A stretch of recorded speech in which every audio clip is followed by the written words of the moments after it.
नमस्कार, मी भारती सहस्त्रबुद्धे. आनंदाचं पानमध्ये तुम्हा सगळ्यांचं स्वागत आहे. सध्या टीव्ही, सोशल मीडिया, OTT या सगळ्यातून कॉन्टेंटचा भडीमार होतोय.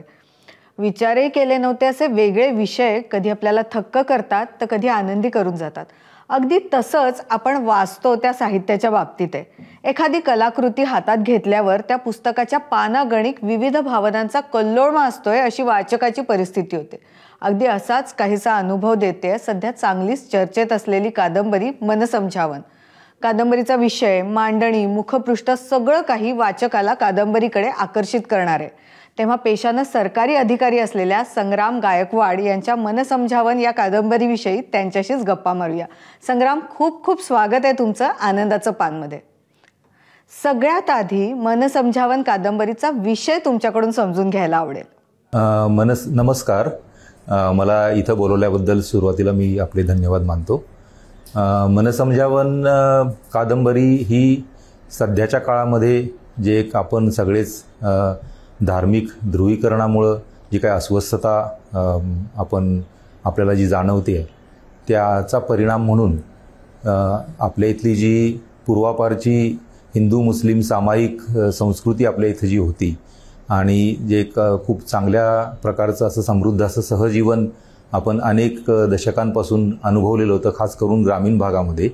तर त्याचा एक प्रकारे आठव करणे आणि ध्रुवीकरणाला असणारे जे काही वेगवेगळे पैलू आहेत त्याच्याबद्दलचा काहीतरी एक विचार कादंबरीतून पुढे आणणे, असा मनसंजावन कादंबरी लिहिण्यामागचा माझा हेतू होता. मुळात आत्ता धार्मिक ध्रुवीकरणाचा उल्लेख तुम्ही केला. सुफी संत, त्यांची पार्श्वभूमी हा विषय या कादंबरीत आहे. हा खूप आधीपासून डोक्यात होता का तुमच्या? त्याला जोडणं हे तसं आधीपासून डोक्यात होतं असं म्हणता येईल. कारण आम्ही लहानपणापासून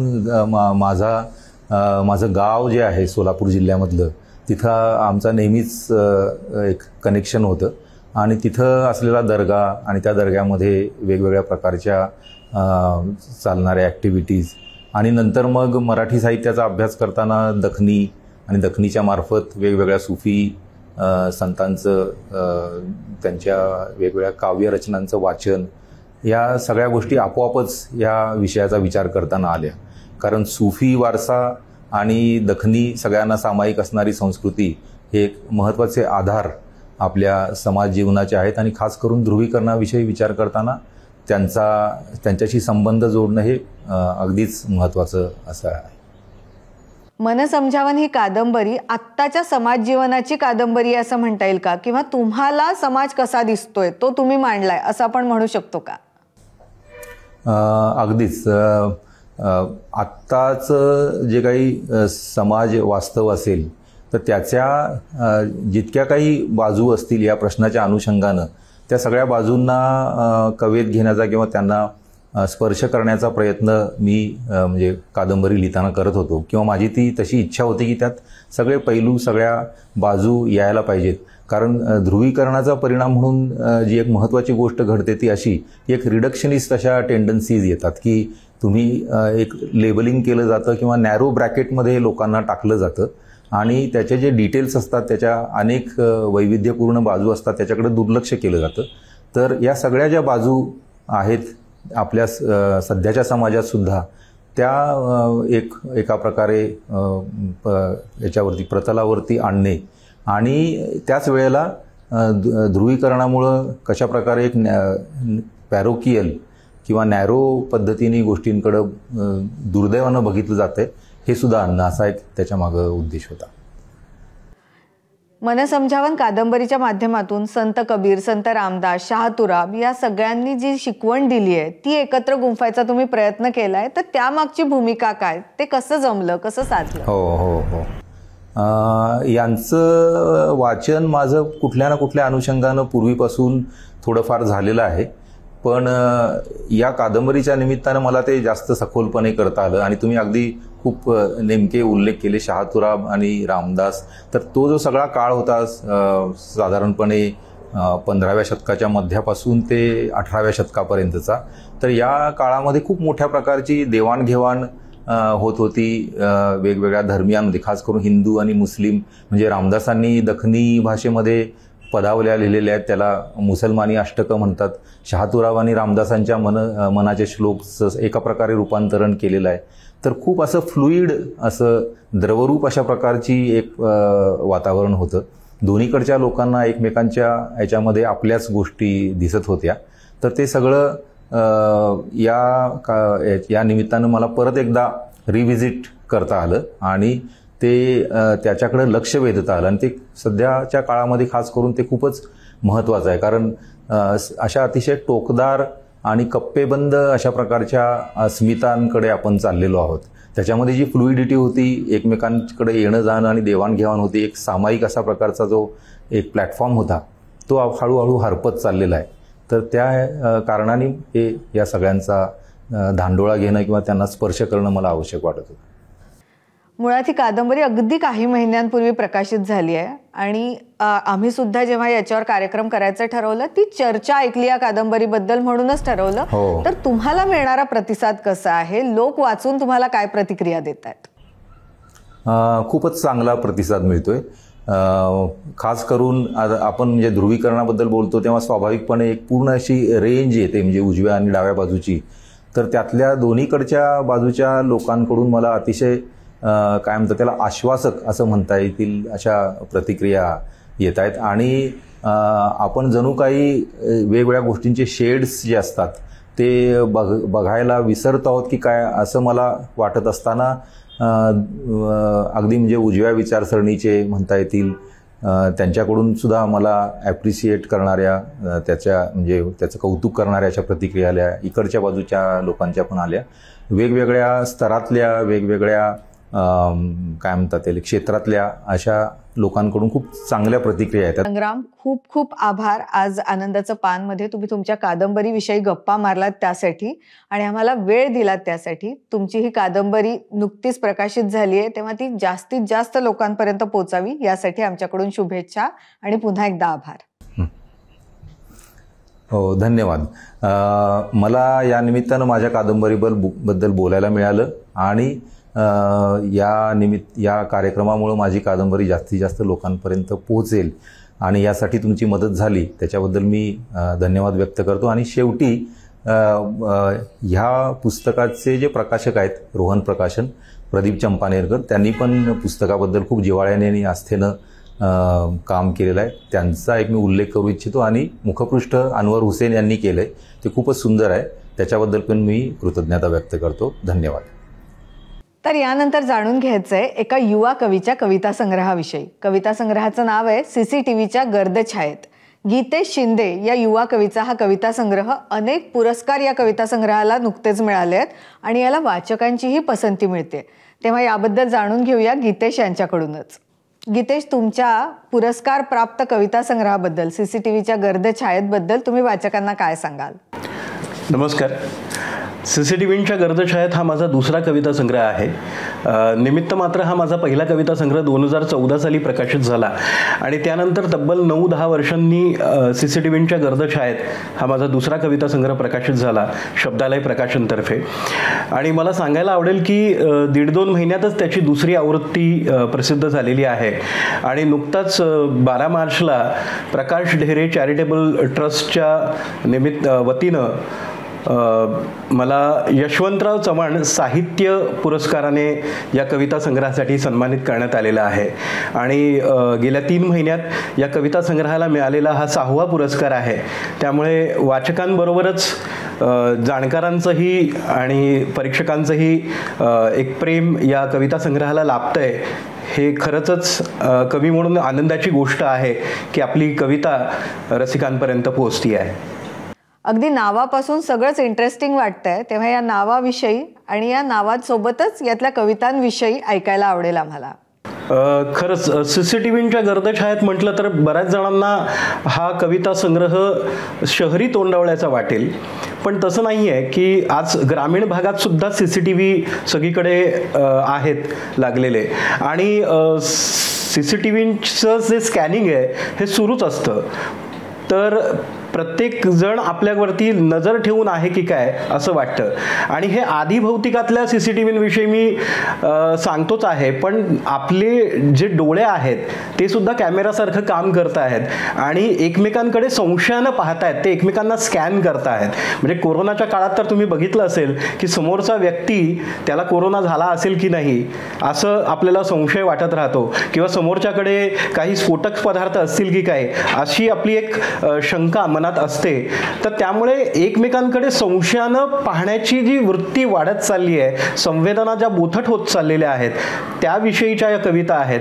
फक्त शहरीच असं नाही तर ग्रामीण जीवनावरच्या सुद्धा काही कविता या कविता संग्रहामध्ये आहेत. त्यामुळे CCTV जे असतात ते त्याला जे दिसतं ते सर्व टिपतात.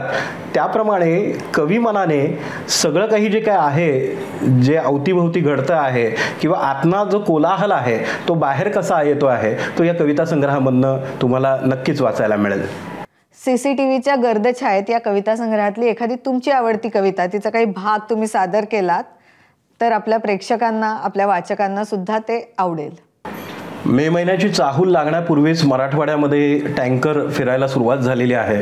यंदाचा उन्हाळा भीषण आहे असं आपण सर्वत्र वाचतो आहोत. त्या विषयावरची कविता उभ्या जन्माचे हे देणे. कशा उतरल्या पोरी आत खोल विहिरीत, कशा उतरल्या पोरी आत खोल विहिरीत, कुणी बांधला हा फास मायबाई नशिबात. कुणी पाण्याचे हे कर्ज दिले तिच्या डोईवर, कुणी पाण्याचे हे कर्ज दिले तिच्या डोईवर, हंडा कळशीने फेडे उभे व्याज जन्मभर. चक्रवाढीने वाढतो फक्त नशिबी जोहार, चक्रवाढीने वाढतो फक्त नशिबी जोहार, काय बात मुद्दलाची देव झाला सावकार. कुणी फासला काळीमा गावावर दुष्काळाचा, कुणी फासला काळीमा गावावर दुष्काळाचा, पाण्याविना हिरावला बघ मान पाहुण्याचा.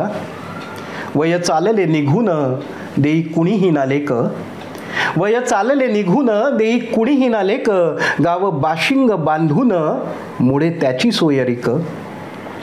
वाहो दुथडी भरून आटपाट आषाढात, वाहो दुथडी भरून आटपाट आषाढात, उभ्या जन्माचे हे देणे यंदा फिटो पावसात, उभ्या जन्माचे हे देणे यंदा फिटो पावसात, फिटो पावसात. गीतेश, आज आमच्याशी गप्पा मारल्यात. आनंदाचं पानमध्ये तुम्ही तुमच्या पुस्तकाविषयी बोललात, त्यासाठी खूप खूप आभार आणि तुम्हाला तुमच्या सगळ्या पुढच्या वाटचालीसाठी खूप शुभेच्छा.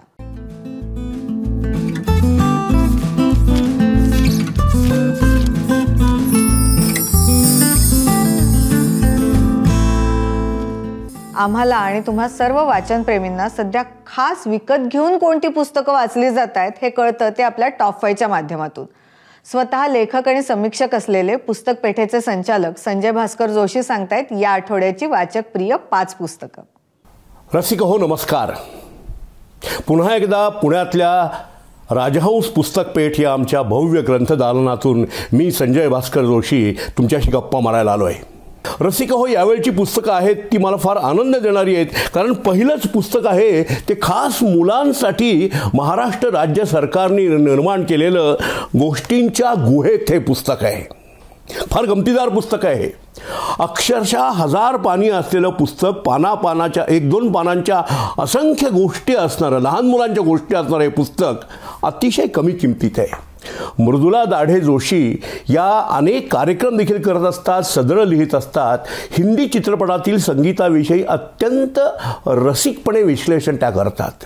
तर त्यातलंच हे पुस्तक रहे ना रहे हम हे पुन्हा एकदा अत्यंत मोठ्या प्रमाणावर चर्चेत आणि विक्री त्याची भरपूर चालू आहे. लोकांची भरपूर मागणी या पुस्तकाला. त्यानंतरचं पुस्तक देखील गेले 2-3 महिने आपल्या टॉपच्या लिस्टमध्ये आहे आणि लोकांची मागणी अजूनही या पुस्तकाला आहे, कारण प्रत्येकाला कुतूहल असतं माझ्या मनात काय चाललंय, मी का असं वागतो, माझ्या आजूबाजूची माणसं अशी का वागतात. म्हणून हे पुस्तक माणूस असं का वागतो, अंजली चिपलकट्टी यांचं हे पुस्तक अतिशय मोठ्या प्रमाणावर मागणी असलेलं आहे. झाडं बोलतात एकमेकांशी आणि यावरच्या संशोधनावर आधारित अतिशय मनोरंजक पण माहितीपूर्ण उत्कृष्ट पुस्तक, ते पण खूप मागणी असलेलं, ते म्हणजे the hidden life of trees, Gurudas नुलकरांनी याचा उत्कृष्ट अनुवाद केला आहे. जरूर वाचा हे पुस्तक, अतिशय उत्तम आहे पुस्तक हे. आणि शेवटचं पुस्तक आहे, त्याला खरोखरच खूप मागणी आहे की एका पारंपरिक विषयाकडे वेगळ्या दृष्टीने कसं बघता येतं. अभिराम भडकमकर यांनी एका वेगळ्याच दृष्टीने सीतेकडे बघून सीता ही कादंबरी लिहिली आहे. एक वेगळी सीता या पुस्तकात आपल्याला भेटते. त्यामुळे कुतूहलाने अनेक लोक हे पुस्तक मागतायत आणि अतिशय अनुकूल अभिप्राय देत आहेत. जरूर वाचा मित्र हो. एक लेखक, वाचक, समीक्षक आणि विक्रेता या चारही दृष्टीने या पुस्तकांबरोबरच काही नवीन आलेल्या पुस्तकांची मी आवर्जून तुम्हाला शिफारस करणार आहे.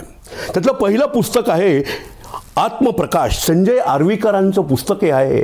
अतिशय मौलिक असे आत्मपर पण इतरांची ओळख करून देणारे, काही चिंतन करणारे असे उत्कृष्ट लेख या पुस्तकात आहेत. भानू काळे यांनी एका मासिकाचा उदयास्त हे पुस्तक लिहिलं, नव्यानेच बाजारात आलं आहे. अतिशय मौलिक असं हे पुस्तक आहे. कारण एक मासिक निर्माण करणं म्हणजे काय असतं, ते चालवणं म्हणजे काय असतं आणि ते बंद होताना काय व्यथा वेदना होतात, या सगळ्याचं अतिशय मनोज्ञ दर्शन घडवणारं पुस्तक एका मासिकाचा उदयास्त.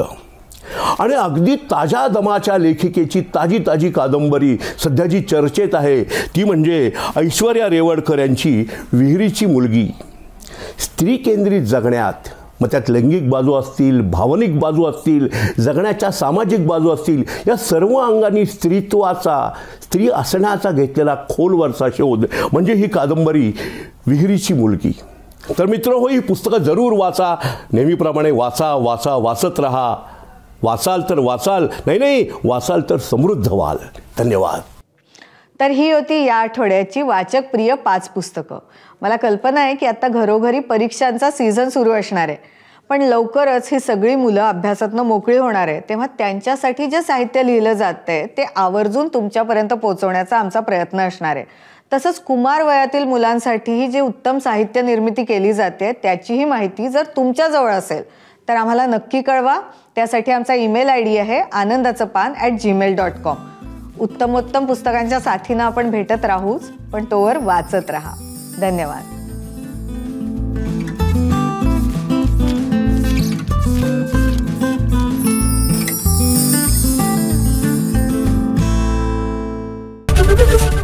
ABP माझा, उघडा डोळे बघा नीट.